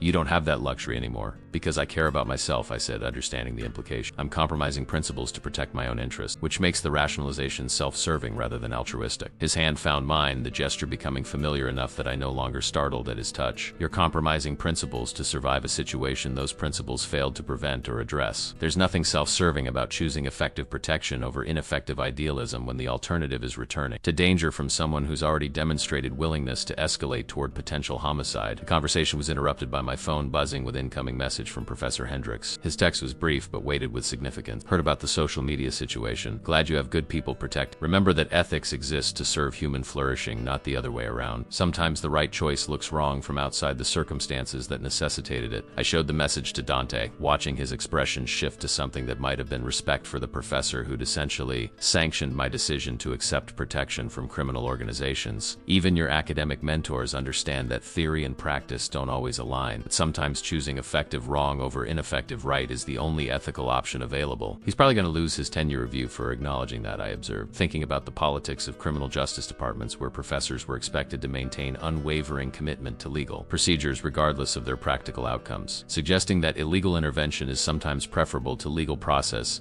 is career suicide in academia. Then he's a better teacher than most, Dante said simply. He's prioritizing your well-being over his professional reputation, which is exactly what education should do, but rarely does in practice. You're fortunate to have mentors willing to acknowledge complexity rather than demanding you sacrifice yourself on the altar of procedural correctness. The evening stretched into night as we continued talk, conversation flowing between heavy ethical discussions and lighter personal revelations. I learned that Dante had initially pursued law degree before his father's death forced him into family business responsibilities, that he'd seriously considered becoming prosecutor like his mother before recognizing that the role would require him to defend systems he fundamentally opposed, that his apparent comfort with moral ambiguity was actually carefully constructed philosophical framework developed through decades of witnessing institutional failures. He learned about my childhood aspiration to become FBI profiler after watching too many crime procedurals with my father, about my mother's death from preventable medical complications because insurance bureaucracy delayed approval for necessary treatment, about the cognitive dissonance of studying criminal justice while watching every system designed to protect people fail through incompetence or indifference. We were more similar than I'd initially recognized, both shaped by witnessing institutional betrayal, just separated by how we'd responded to those formative disappointments. Around midnight, Tyler made his final mistake. Sophia appeared with tablet displaying surveillance footage from campus, her expression grimmer than usual. He's approaching Jennifer again, this time with clear intent to intimidate. He's claiming if she doesn't provide information about your location, he'll expose her father's connections to organized crime, ruin the judge's reputation, and ensure everyone knows the Castellano family associates with criminal. The threat was stupid and desperate in equal measure. Exactly the kind of escalation that suggested Tyler had exhausted rational options and moved into territory where he'd do permanent damage to himself while accomplishing nothing. But it was also dangerous because Judge Castellano's reputation was built on careful distance from his Italian heritage and any implications of organized crime associations. Tyler's accusations might be unfounded, but in political environments, perception often mattered more than truth. Dante's expression went cold in ways I hadn't seen before. The controlled businessman disappearing behind something far more dangerous. He's threatening my associates and their families now. That crosses lines even I have to enforce. Sophia, implement Phase 3 protocols. Full spectrum response, no limitations on methods or resources. What does Phase 3 mean? I asked, though the tone of his voice made the implications clear. This was beyond financial pressure and legal harassment. This was the permanent solution he'd mentioned as eventual possibility if deterrence failed. It means Tyler Chun has exhausted his opportunities to walk away, Dante said quietly. He's demonstrated that he'll continue escalating regardless of consequences to himself or others. That his obsession with maintaining control over you outweighs any self-preservation, and that he's willing to harm innocent people to achieve his goals. That makes him a threat that requires permanent resolution. You're going to kill him, I said, the words emerging steadier than I'd expected. Not as a question, but as acknowledgement of reality I'd been avoiding confronting directly. This was always where Tyler's escalation, the inevitable endpoint when someone refused every off-ramp and continued pursuing path toward violence despite mounting costs. Dante turned to face me fully, his expression carrying no apology or justification. I'm going to ensure he never threatens you or anyone else again. Whether that requires his death or some other form of permanent incapacitation depends on variables that will become clear during implementation. But yes, his death is probable outcome given his demonstrated behavioral patterns and apparent immunity to conventional deterrence. I should have felt horror or moral revulsion at being party to premeditated murder. Should have immediately rejected any association with someone willing to kill over threats and harassment. Should have insisted on legal solutions no matter how inadequate those solutions had proven historically. But sitting in Dante's penthouse at midnight, processing Tyler's escalating threats and remembering the zip ties and chloroform he'd prepared for my abduction, I felt only cold calculation about whether allowing his continued existence served any purpose beyond satisfying abstract ethical principles. When the question acknowledged acceptance I hadn't consciously decided to give, crossing the final line between victim accepting protection and accomplice sanctioning violence against my abuser. Tonight, Dante said simply, before he can follow through on threats against the Castellanos or make additional attempts to locate you, Sophia has already deployed the team. It will look like accident or random violence.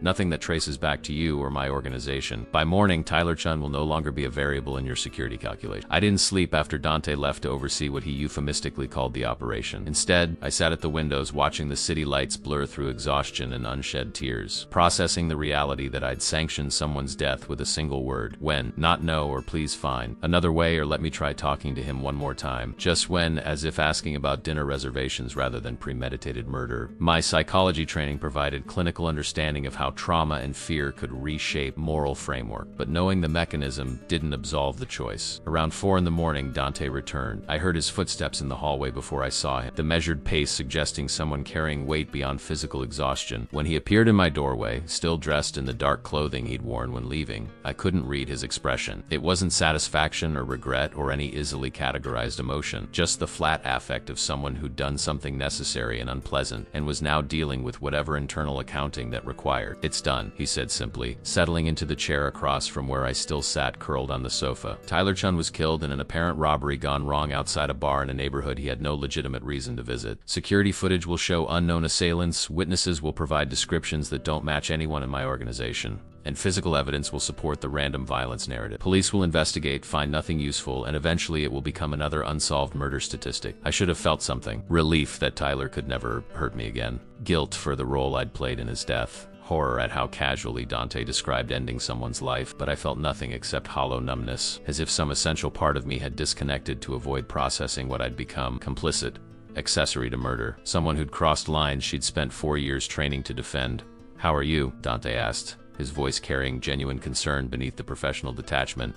The question was so absurdly inadequate for the situation that it almost made me laugh. How was I? I'd just participated in having my ex-boyfriend murdered by organized crime professionals. I'd abandoned every principle I'd claimed to hold about justice and legal process and the sanctity of human life. I'd become exactly the kind of person my professors warned about. Someone who rationalized criminal violence as necessary and acceptable when it served personal interests. I don't know, I said finally, the honesty feeling dangerous. I keep waiting to feel guilty or horrified or morally devastated, but mostly I just feel tired. Tired of being afraid, tired of trying to reconcile my ideals with reality, tired of pretending that the systems I wanted to serve were actually capable of protecting anyone like Tyler.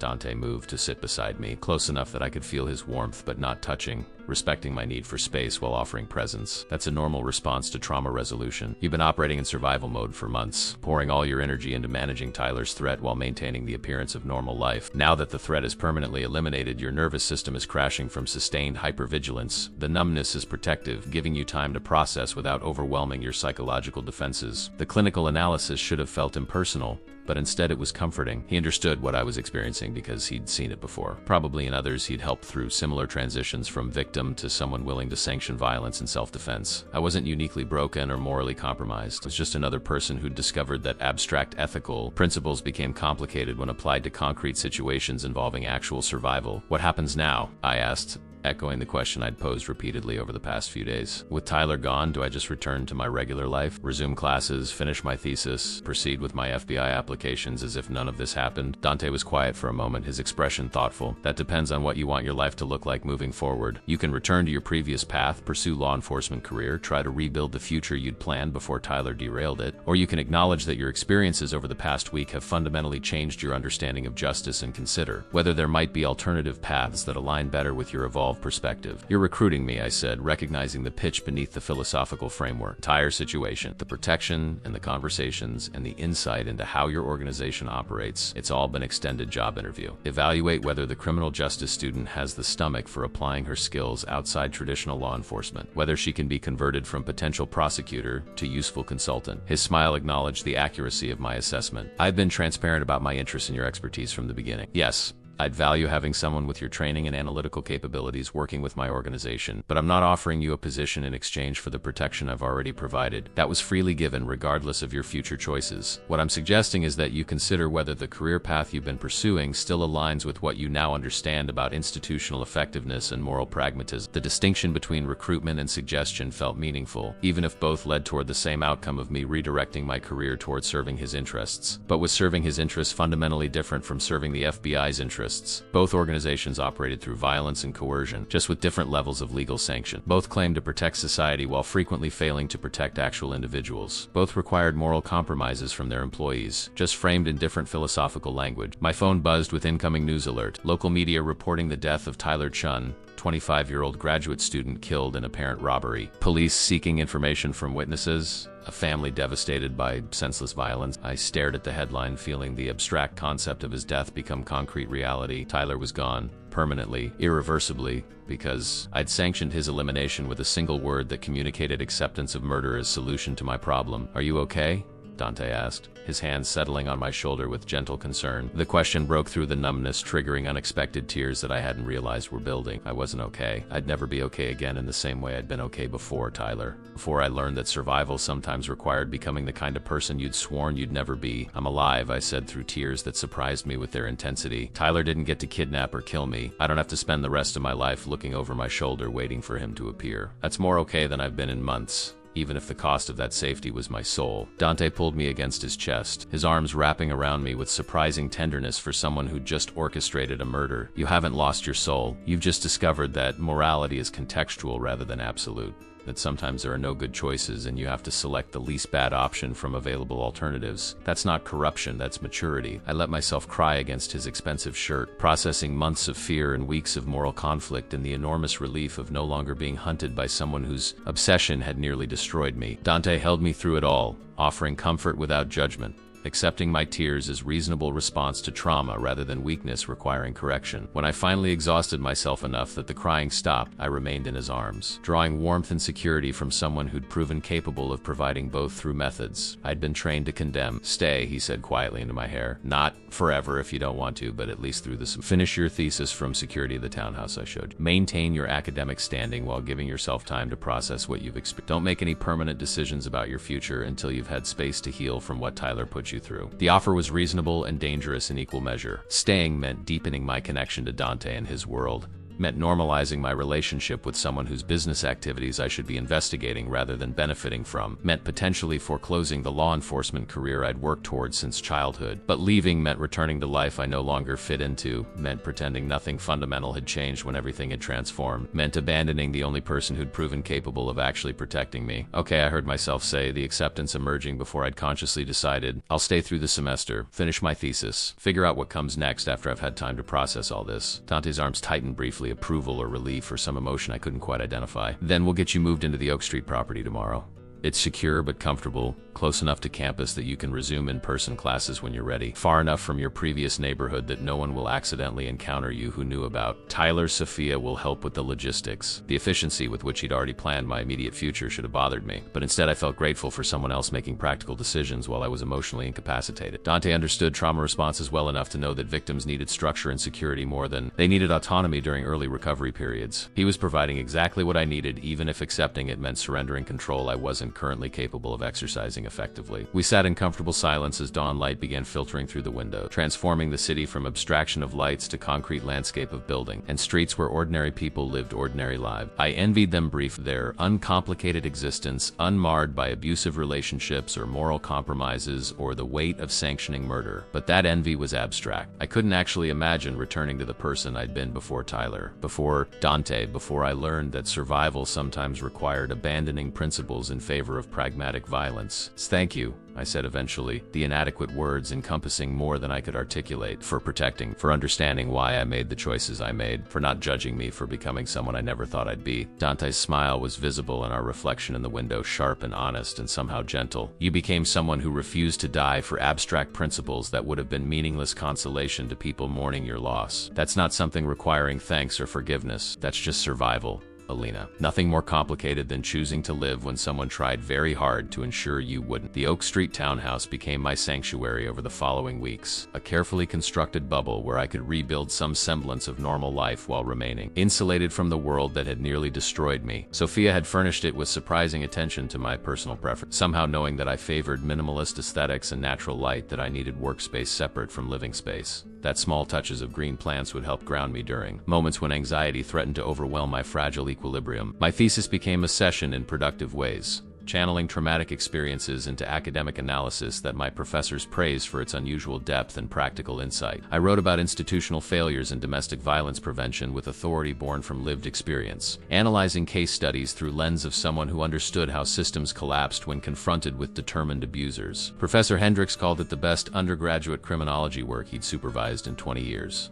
Noting that my conclusions challenged conventional wisdom in ways that would likely influence policy discussions if I chose to publish beyond academic requirements. But the real education happened in evening conversations with Dante. He'd taken to visiting the townhouse several times a week, ostensibly to check on my security and well-being, actually to continue the intellectual discourse we'd begun in his penthouse. We discussed criminal psychology and organizational behavior, comparing my academic frameworks to his practical experience managing complex operations that existed in legal gray zones. He had instinctive understanding of human motivation that matched my formal training, the kind of wisdom that came from decades of reading people whose lies could cost him everything. You see patterns before they fully develop. He observed one evening as we reviewed security footage from one of his restaurant properties where employee theft had been occurring. Here, the way this server's eyes track the register when he thinks no one's watching, the involuntary calculation happening before he's consciously decided to steal. Caught that in 3 minutes of footage. It took my security team 2 weeks to identify him as the source of inventory discrepancies. I'd been trained to spot micro-expressions and behavioral tells, but applying those skills to prevent crimes rather than prosecute them them felt strange. This is what you meant about using my expertise outside traditional law enforcement, reading people for your organization instead of for prosecution purposes. It's not that different technically, just the application changes. Dante settled beside me on the sofa, close enough that I could feel his warmth, our proximity becoming increasingly comfortable over weeks of regular contact. The skills are identical, only the employer differs. You could spend years working for FBI, using these exact abilities to build cases that might result in prosecution if you're lucky, and if defense attorneys don't exploit procedural technicalities, or you could work with me using the same skills to prevent problems before they require violent resolution, protecting people and operations through early intervention rather than after their fact investigation. It was recruitment pitch delivered with honesty about what he was offering.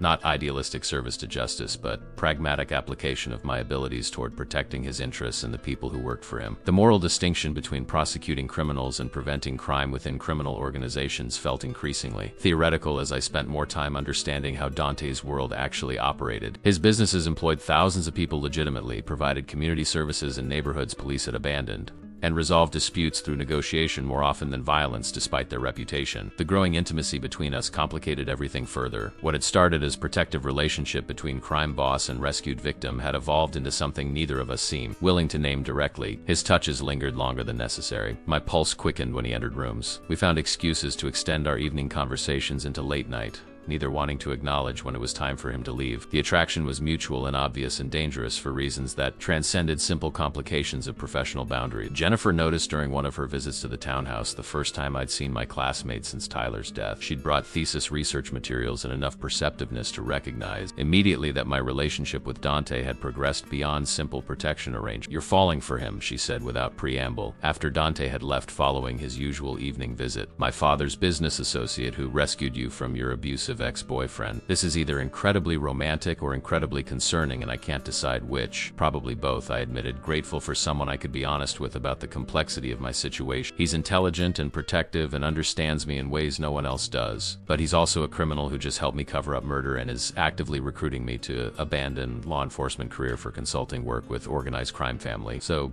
yes, falling for him is probably a terrible idea on multiple levels." Jennifer's expression was thoughtful rather than judgmental. "My father says Dante is one of the most honorable men he knows in any profession, that his word is absolute, his protection is real, and his organization operates with more integrity than most legitimate corporations. Coming from a federal judge, that's significant endorsement even if it can't be stated publicly. If you're going to get involved with someone from that world, Dante Moretti is probably the best option available." The implicit approval from someone whose opinion I valued helped quiet some of my remaining resistance to acknowledging what was developing Dante. That evening, when he arrived for his usual visit, I was waiting with wine and courage I'd been gathering for days. We needed to talk about what was happening, about whether the attraction was real or just trauma bonding and protective instinct manifesting as romantic feelings. Dante accepted the wine with his usual grace, settling into his customary spot on the sofa with the comfortable familiarity of someone who'd been occupying that space regularly for weeks. "You have your serious face on," he observed with gentle humor. "Should I be concerned about what conversation you've been planning?" I took a breath, committing to honesty before I could rationalize deflection. "What is this? Us, I mean. This thing where you visit every evening and we talk for hours and there's obvious attraction neither of us is acknowledging. Is this just protective instinct on your part?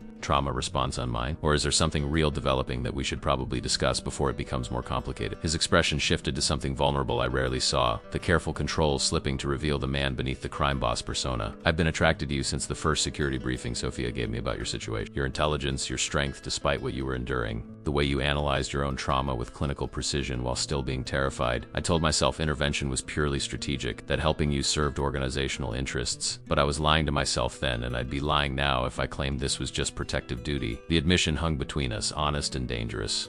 My turn for vulnerability. "I think I started falling for you during that 3 a.m. conversation about your mother, when you stopped being the dangerous criminal who rescued me and became someone who understood disillusionment and institutional betrayal because he'd lived through similar awakening. I've been trying to convince myself it's just gratitude or trauma bonding, but it's not. It's real attraction to someone who saw me at my worst and offered protection without judgment."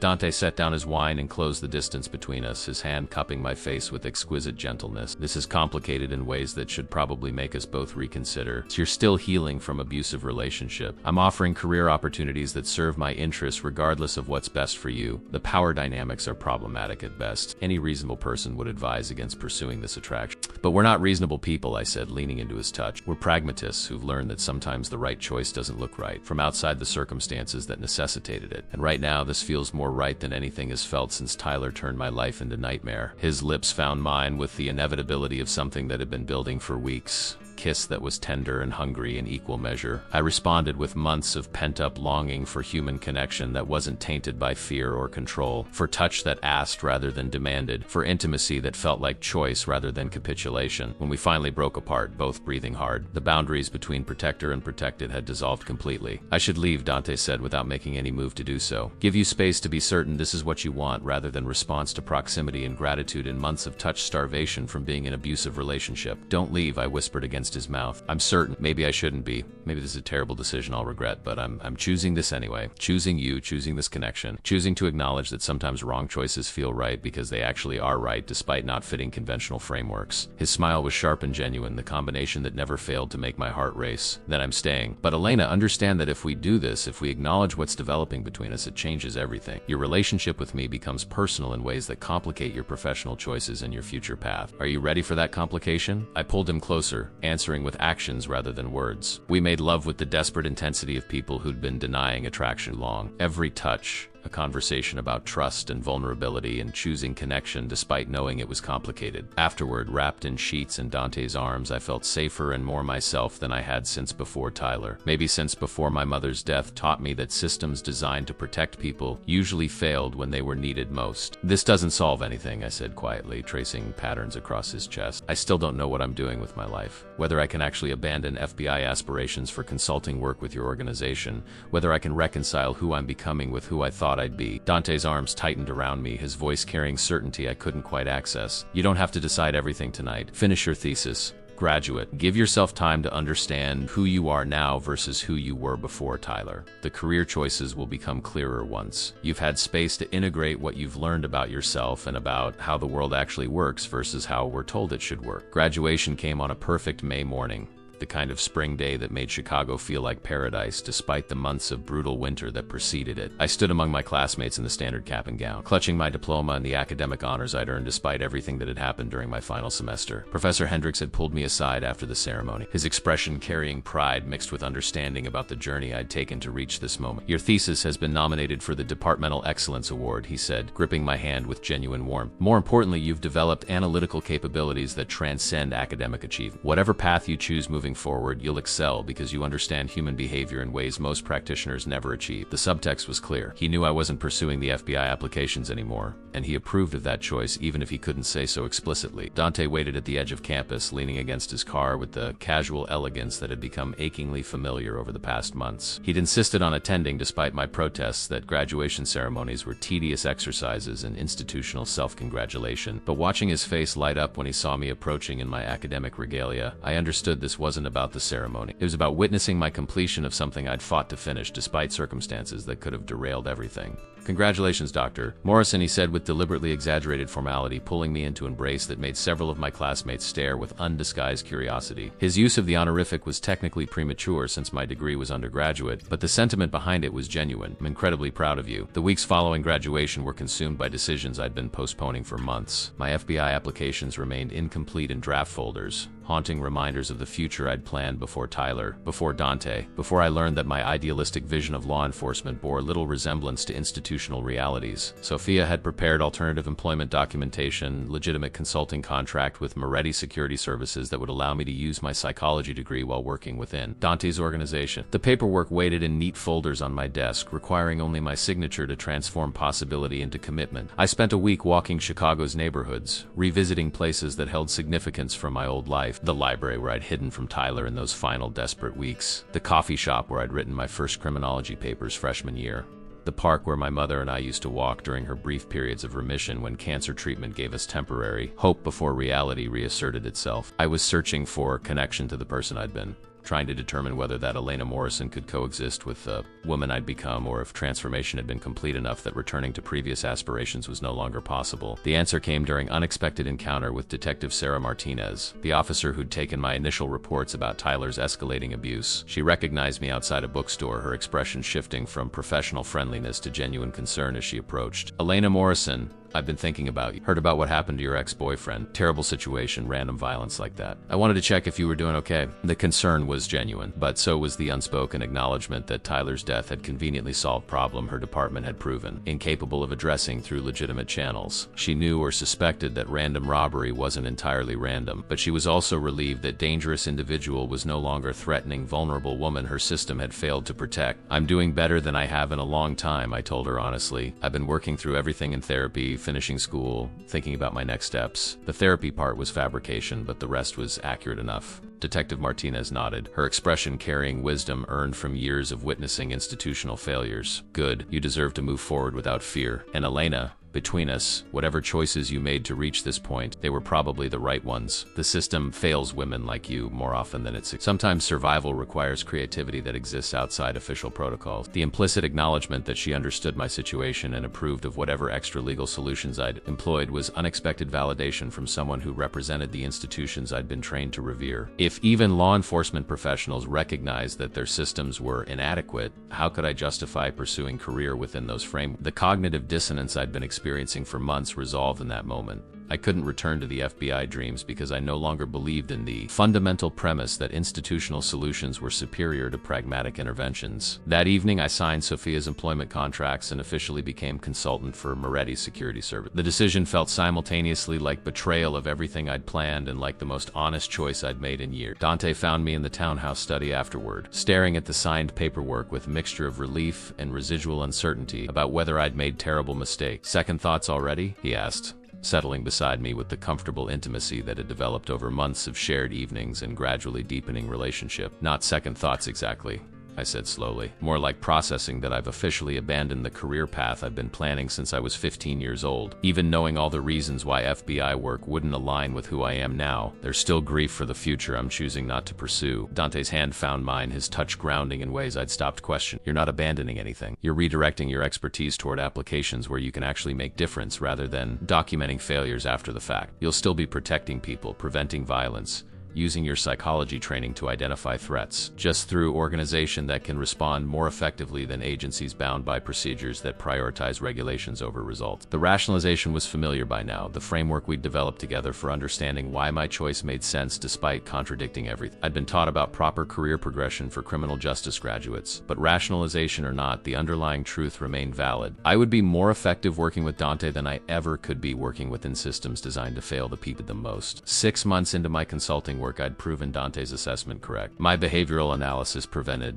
3 potential security breaches, identified 2 employees with vulnerabilities that could be exploited by rival organizations, and helped negotiate peaceful resolution to dispute that might otherwise have resulted in violent confrontation. I was good at this work in ways that satisfied both my intellectual need for challenge and my emotional need to feel like I was contributing something meaningful. The moral complexity never entirely resolved, but I'd made peace with operating in gray zones between legal and illegal, between protection and control, between helping people and serving interests of organization that existed outside traditional institutional frameworks. My relationship with Dante had evolved from intense attraction born of crisis into something stable and genuine. We maintained separate residences because I needed independence even as I integrated into his world. We kept our relationship private for most of his organization because mixing professional consulting with romantic involvement created complications we both wanted to minimize. But within the boundaries we'd established, what we'd built was real and sustaining in ways that surprised us both. One evening, nearly a year after that night in the parking structure, Dante and I stood at the windows of his penthouse, watching the city lights and reflecting on how drastically both our lives had changed. You never asked me if I regret how things turned out, I observed, the question emerging from thoughts I'd been processing about the anniversary of my transformation. Because I know you don't, he said simply. You've found work that challenges you intellectually while allowing you to actually protect people rather than documenting their victimization. You've built life free from fear and control and the constant anxiety that defined your existence before. You've learned that sometimes the right path looks wrong from outside the circumstances that necessitated it. Those aren't things anyone regrets once they've achieved them. His confidence in my satisfaction was justified, but also presumptuous in ways that made me smile. You're very certain about my emotional state for someone who's not actually inside my head experiencing what I experienced. Dante turned to face me,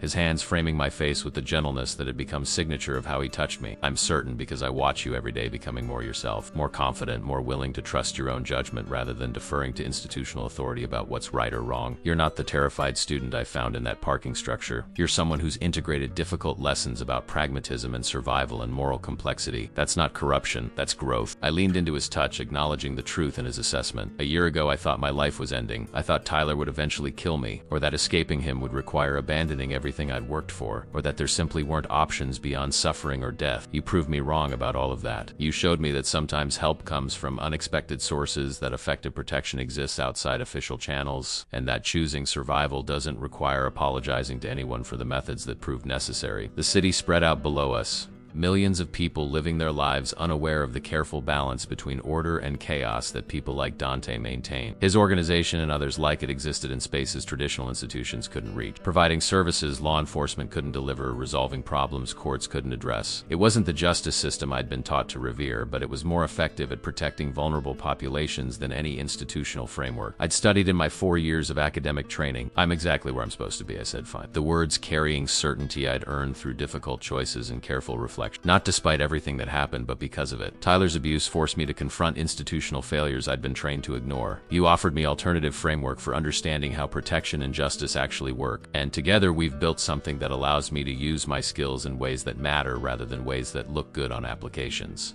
To agencies that wouldn't have valued what I could contribute. Dante's smile was sharp and proud and full of affection that had developed through months of intellectual partnership and emotional intimacy. That's my girl. Someone who chooses a pragmatic effectiveness over ideological purity every time, because she's learned that real people suffering real harm deserve solutions that work rather than principles that sound noble but accomplish nothing. The endorsement shouldn't have meant as much as it did, but standing in his arms, watching the city lights blur into abstract patterns, I felt complete in ways I'd never experienced before. This wasn't the future I'd planned, but it was the future I'd chosen through series of decisions that had transformed me from victim to survivor to someone who'd learned that sometimes the most ethical choice looked unethical from outside the circumstances that necessitated it. She's with me, Dante had said that night in the parking structure, 3 words that changed everything. And now, a year later, I understood that those words hadn't just been declaration to Tyler. They'd been promised to me that I'd never have to face danger alone again, that protection could be real and effective when it came from people willing to operate outside constraints that made institutional solutions inadequate. I was with him, and he was with me, and together we'd built something that worked even if it didn't look like anything my professors had prepared me to pursue. That was enough, more than enough. It was everything.